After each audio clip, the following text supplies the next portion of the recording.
Hello friend, मैं आपका स्वागत करता हूं मेरा यूट्यूब चैनल डीकेडी क्वेश्चन पर। फ्रेंड, आज की वीडियो में हम बात करेंगे यूएसए कॉन्स्टिट्यूशन के ऊपर, जहां पर मैं मुख्यतः 4 पॉइंट के ऊपर डिस्कशन करूंगा। जहां पर हम टाइप्स ऑफ अमेरिकन कॉन्स्टिट्यूशन में अमेरिकी संविधान की प्रमुख विशेषताओं के बारे में बात करेंगे। दूसरे में हम बात करेंगे supremacy constitution and judicial review के बारे में, जहां पर हम संविधान की सर्वोच्च और न्यायिक पुनर्विचार के ऊपर बात करेंगे। तीसरे में हम बात करेंगे बिल ऑफ राइट, जो कि है अधिकार पत्र। और लास्ट जो आखिर में हम बात करेंगे बाइकैमरलिज्म व दो सदनीय पद्धति के ऊपर। तो मुख्यतः ये सब टॉपिक हम आज के वीडियो में कवर अप करने वाले हैं। तो आपको क्या करना है फ्रेंड, अंत तक बने रहना है ताकि आपको अमेरिकन संविधान के ऊपर पूरा नॉलेज मिल पाए।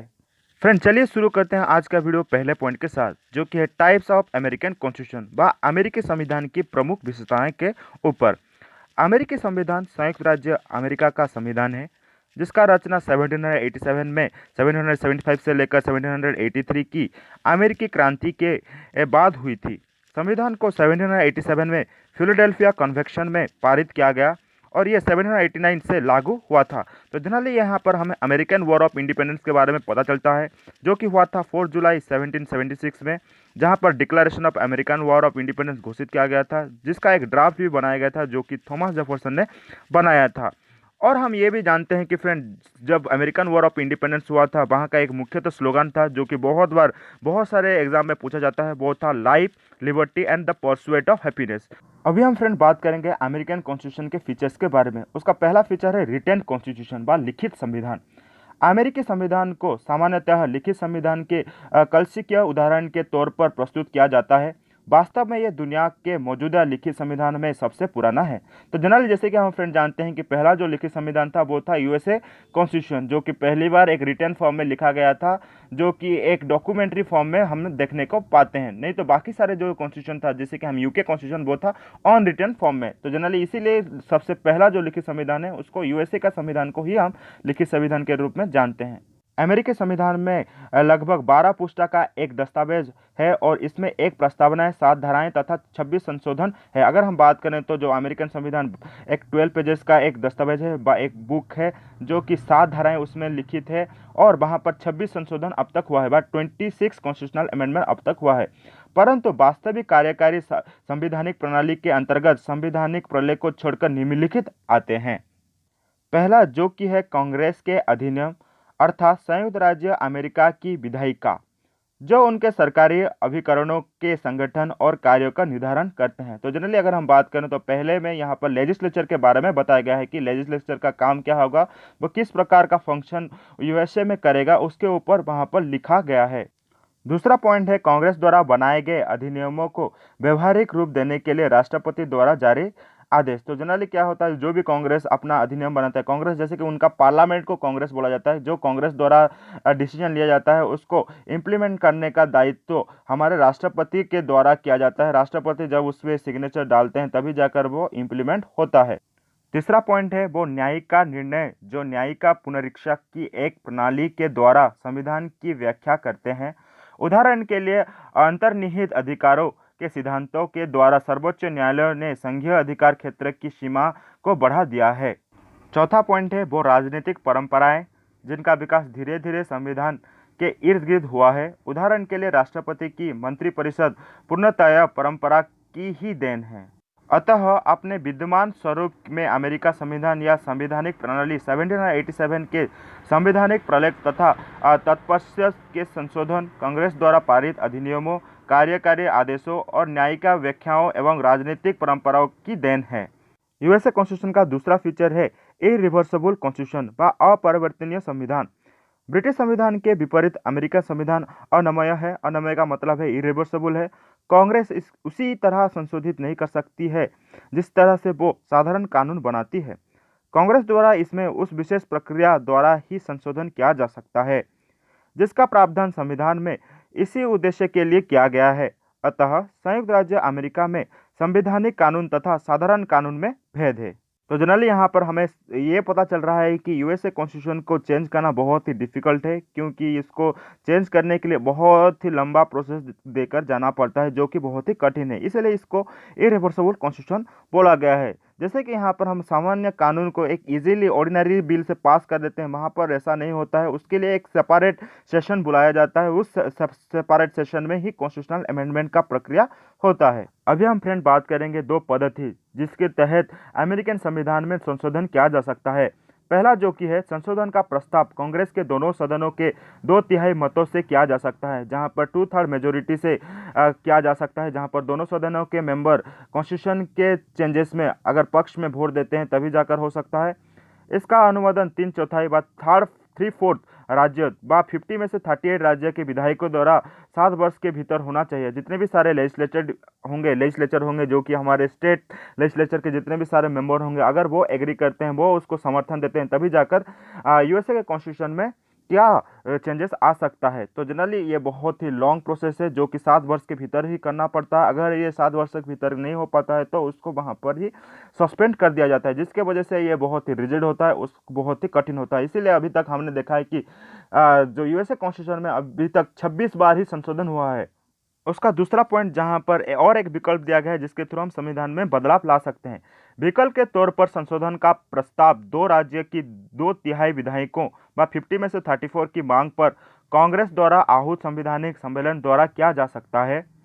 इसका अनुमोदन 3/4 राज्यों में 50 में से 38 की विधायकों के सम्मेलन द्वारा होना आवश्यक है। तो जनरली यहाँ पर स्टेट लेजिस्लेचर को ज़्यादा महत्व दिया गया है। अगर स्टेट लेजिस्लेचर डिमांड करते हैं कि हमारे संविधान में बदलाव हो तो उनके जो मत से भी ये बदलाव किया जा सकता है, तो जिसके लिए उनको एक फुल मेजोरिटी के साथ उसको केंद्र सरकार के पास प्रस्ताव देना पड़ेगा। इस प्रकार अमेरिकी संविधान के संशोधन के लिए नियत प्रक्रिया बहुत कठिन, पेचीदा और धीमा है। इसकी अमान्य प्रकृति व इरिवर्सिबल प्रकृति इस तथ्य से स्पष्ट होती है कि 1789 में लागू होने के बाद इसमें केवल 27 बार संशोधन किया गया है। तो जनरली 26 बार भी बोला जाता है, इतना बार ही अभी तक संशोधन हुआ है। तो इसका नेचर आपने पता लगा लिया कि ये इतना क्यों कठिन है। अमेरिकन कॉन्स्टिट्यूशन का 3rd नंबर फीचर है फेडरल कॉन्स्टिट्यूशन व संघीय संविधान। अमेरिकी संविधान संघीय राज्य को निर्दिष्ट करता है। वास्तव में आधुनिक विश्व में संयुक्त राज्य अमेरिका सबसे पहला और सबसे पुराना संघीय राज्य है व ओल्ड फेडरेशन है यूएसए कॉन्स्टिट्यूशन। ये 50 राज्य व 50 स्टेट, प्रारंभ में 13 और कोलंबिया जनपद से निर्मित एक संघीय गणराज्य है। संघीय गणराज्य मीन्स एक कॉन्फेडरेशन है, जिसकी वजह से उसको यूनाइटेड स्टेट ऑफ अमेरिका भी बोला जाता है। संविधान में संघीय व केंद्रीय सरकार और राज्य सरकार के बीच अधिकारों के विभाजन का प्रावधान किया गया है। तो जनरली फेडरलिज्म का मतलब ही है शेयरिंग ऑफ पावर, जो कि सेंट्रल और स्टेट गवर्नमेंट के बीच हुआ है। इसमें केंद्र को सीमित और विशिष्ट अधिकार दिए गए हैं और शेष अधिकार को संविधान में जिसका स्पष्ट नहीं किया गया है राज्य के पास रखा गया है। प्रत्येक राज्य का अपना संविधान, निर्वाचित विधायिका, राज्यपाल और सर्वोच्च न्यायालय होता है। तो यहाँ पर अगर हम बात करें सेंटर और स्टेट में, दोनों के भीतर अलग अलग प्रावधान है, जहाँ पर दोनों का अलग ही संविधान है, अलग ही अपना विधायक है, अलग ही सर्वोच्च न्यायालय है। तो जनरली यहाँ पर हम एक proper form of federalism USA में देखने को मिलता है। अभी हम फ्रेंड बात करेंगे यूएसए कॉन्स्टिट्यूशन का 4th नंबर फीचर जो कि है प्रेसिडेंटल गवर्नमेंट, जहां पर अध्यक्षतात्मक सरकार के बारे में बात करेंगे।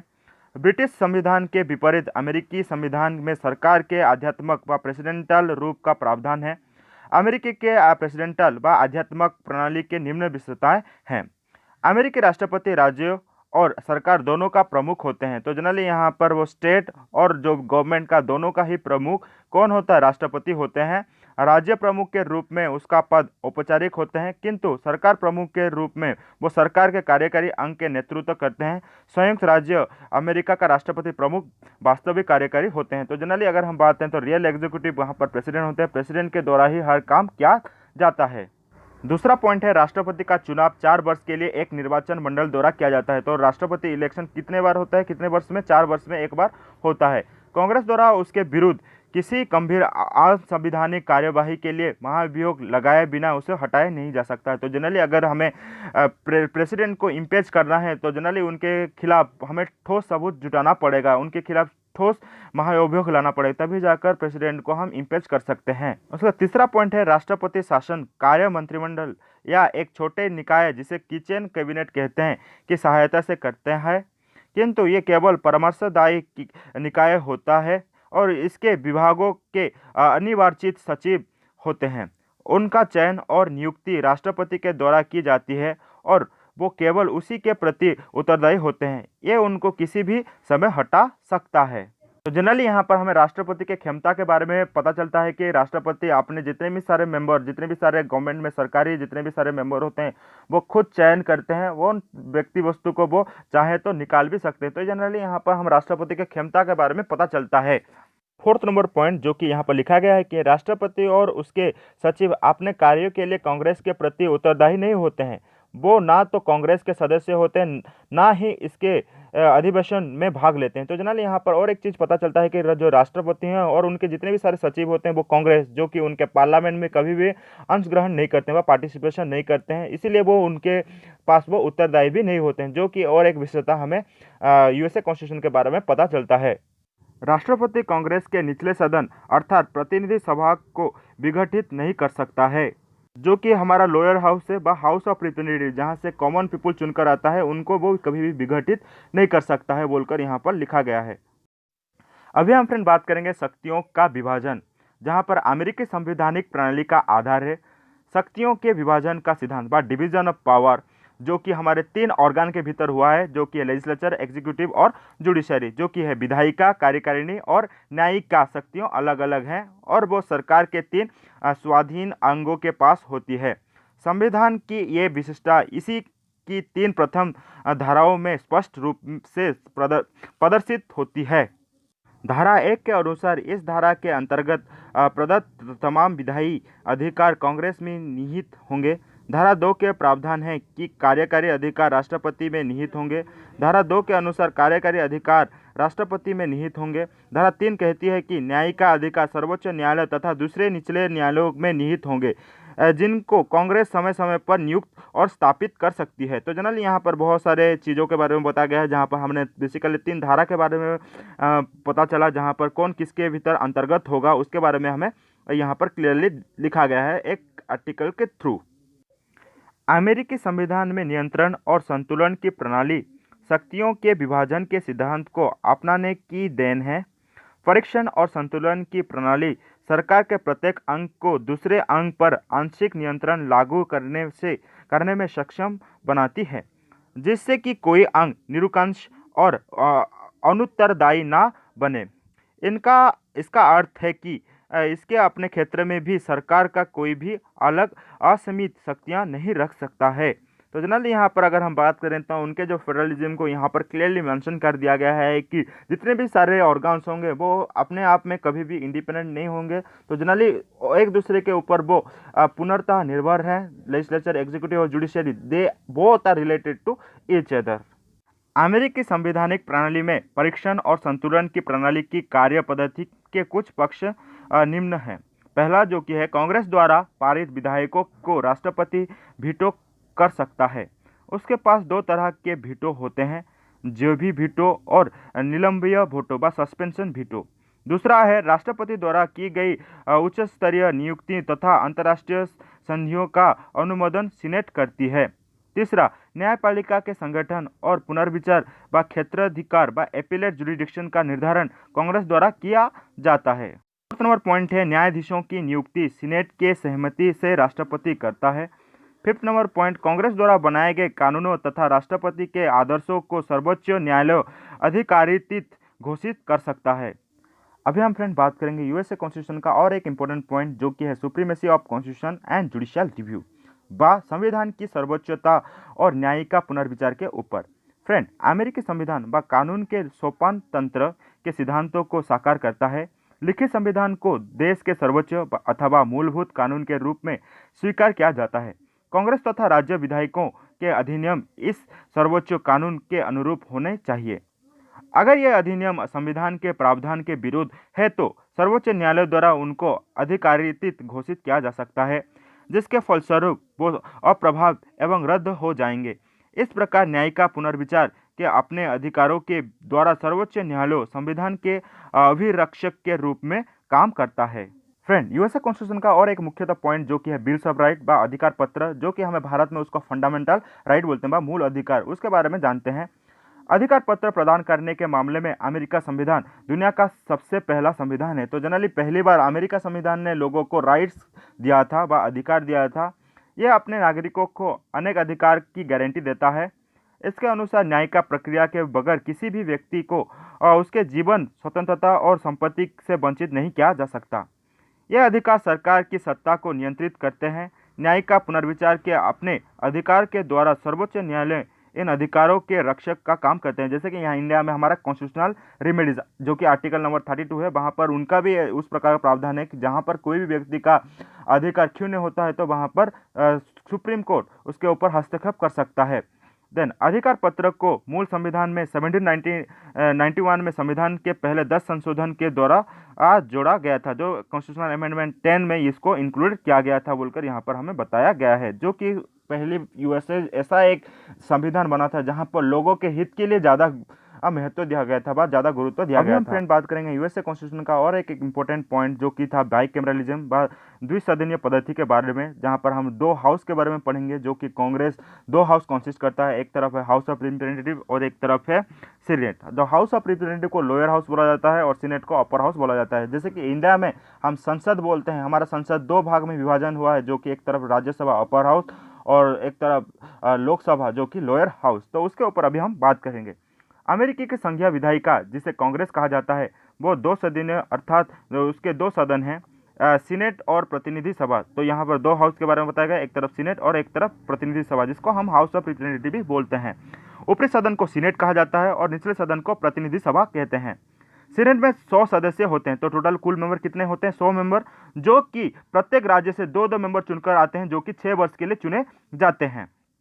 अगर हम बात करें हाउस ऑफ रिप्रेजेंटेटिव में, तो हाउस ऑफ रिप्रेजेंटेटिव में कुल 435 मेंबर होते हैं, 435 सदस्य होते हैं, जिनमें से प्रत्येक एक सदस्य वाले निर्वाचन क्षेत्र से 2 वर्ष के निश्चित अवधि के लिए चुना हुआ होते हैं। कांग्रेस का अधिक शक्तिशाली सदन सीनेट है। वास्तव में अमेरिकी सीनेट दुनिया भर के उच्च सदनों में सर्वाधिक शक्तिशाली है। तो जनरली यहाँ पर उनके पावर व सुप्रीमेसी को भी यहाँ पर दर्शाता है। जनरली यहाँ पर ये इतना ही याद रखना है कि आपको जो यूएसए के जो प्रोविजन है बा उसकी जो पार्लियामेंट है बा उसको जो पार्लियामेंट को जो हम कांग्रेस बोलते हैं, उस कांग्रेस में हमें 2 सदन मिलता है, एक है सीनेट और एक है हाउस ऑफ रिप्रेजेंटेटिव। अगर हम सदस्य की संख्या के बारे में बात करें तो सीनेट में 100 और हाउस ऑफ रिप्रेजेंटेटिव में 435। आपको इतना ही याद रखना है। और साथ ही साथ उनके शक्तिशाली क्या भाव को यहाँ पर बताया गया है कि क्यों ये इतना शक्तिशाली माना जाता है।